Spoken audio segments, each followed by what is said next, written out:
In this video, we will learn about different loops in R. So the first loop that we will discuss is while loop. So how to implement while loop in R? We need to take one variable like I is equal to 1 and then while, the keyword while, and the condition will be while I is less than, for example, 6,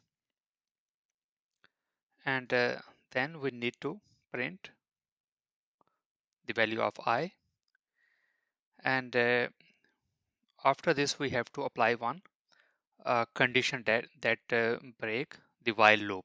Otherwise I will remain less than 6, right?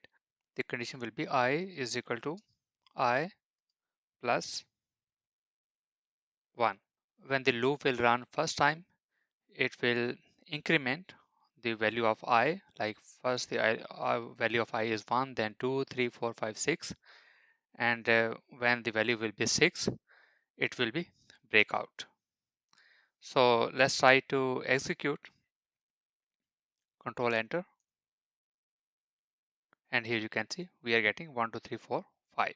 If we want to break this loop according to our requirement, so how we will do that? We will say, for example, we'll say if um, I is equal to 3, then what we have to do, we need to break this one, right? So the loop will run 2 times, 1 and 2, and when it will reaches to the 3, it will break. So let's try to execute. So here you can see we are getting 1 and 2, and we can use break to terminate the loop. And if we want to skip, if the value is, for example, 3, then it should skip this 3 and complete the other values within the loop. So for this we have to use here next, this one. So let's try to execute now.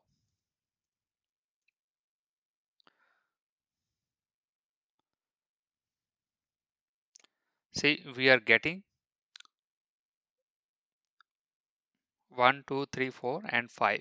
Why we are getting here? Because we are printing a value before this condition, right? That's why we are getting all the values.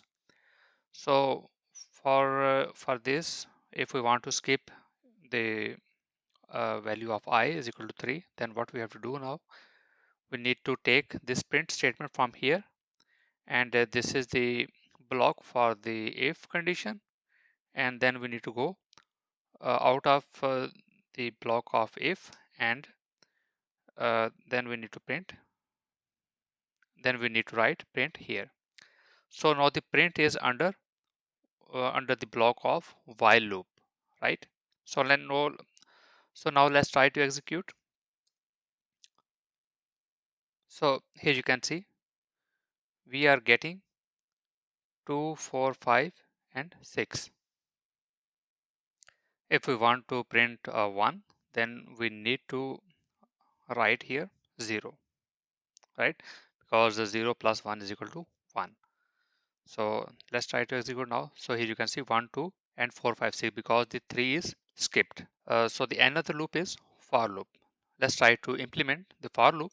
So for this we need, for example, one list. For x is equal to list, and we need to print here like a, b and c, this one. So for the for loop is very simple. We need to use for, and the variable is x.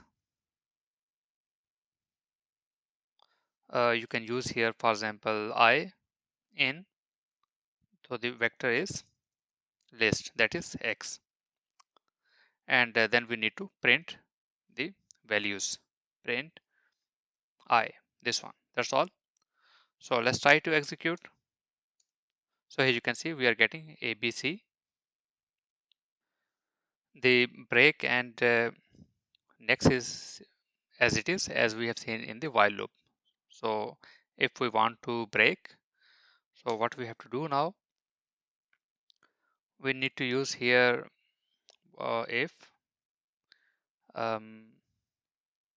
I is equal to B, then we will break. That's all.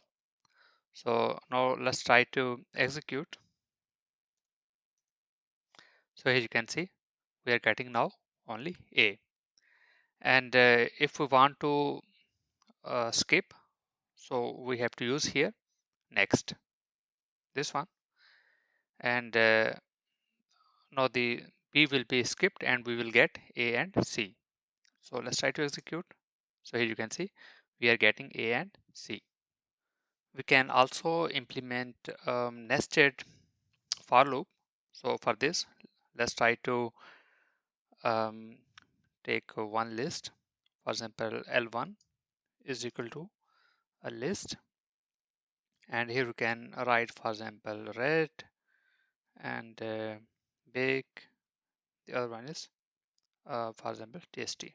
This one.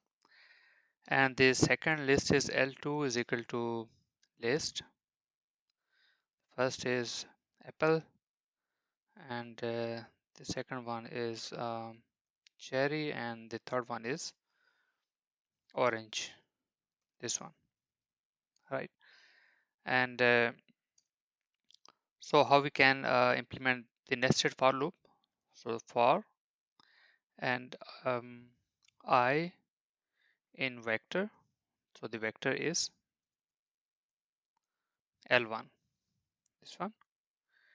And then we need another for loop for j in vector L2, this one.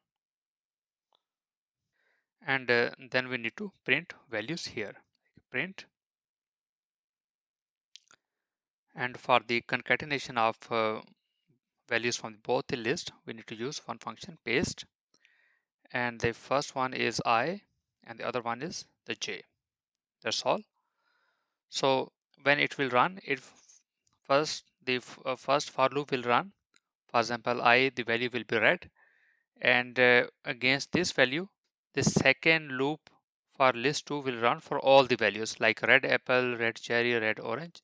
Then again, second time the outer loop will run for the big, and then it will and then the second loop will run for all the values, right? So we will get total 9 values. So let's try to execute. So here you can see red apple, red cherry, red orange, big apple, cherry, orange, and so on. So that's how we can implement the nested for loop. So that's all about while loop and for loop in R. So if you like this video, please subscribe our channel, and if you have any question, please write in the comment section. Thank you.